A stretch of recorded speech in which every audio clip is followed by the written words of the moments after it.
Hey all, this is part 2 to my daughter's therapy update. So after my daughter's physical therapist told me today that she is concerned about my health. Now granted, for a little backstory, I have told her every time I see her every week because she asked how my pregnancy's going, so I tell her. I tell her how every time I pick my daughter up I see black spots and I almost pass out.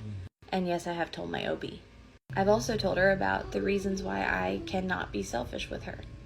Because I've spent so much of my daughter's life, the whole first year of my daughter's life, and while I was pregnant with her, being selfish. No matter how many people told me that they were concerned that she had struggles or she was autistic, I refused to believe because... Sorry, she's laughing. I refused to believe that there was anything wrong with her because I wanted to be selfish. I did things when I was pregnant that were selfish. Any struggles that she has, any diagnosis she has, it's all my fault. I blame myself.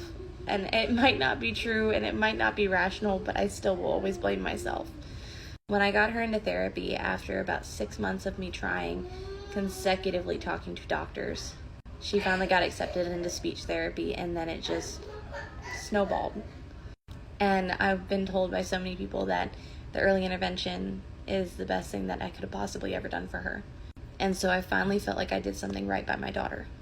So I swore to myself, no matter how bad my sciatic nerve got, no matter how bad my migraines were, no matter how crappy I felt, or how little sleep that I got from her not sleeping, I would continue to keep on pushing and taking her to therapy as long as she felt like it.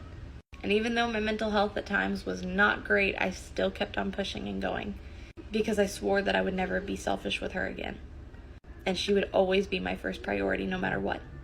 And being told by my daughter's physical therapist that it's no longer just about my daughter, it's about my son.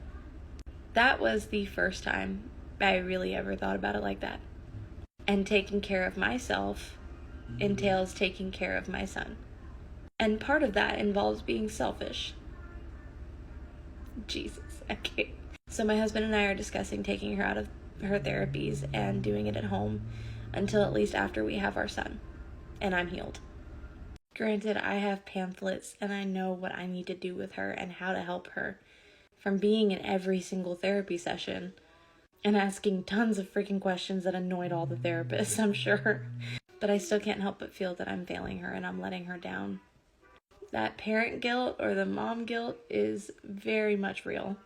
But I know if I try, I'm sure it'll be okay. Wish me luck.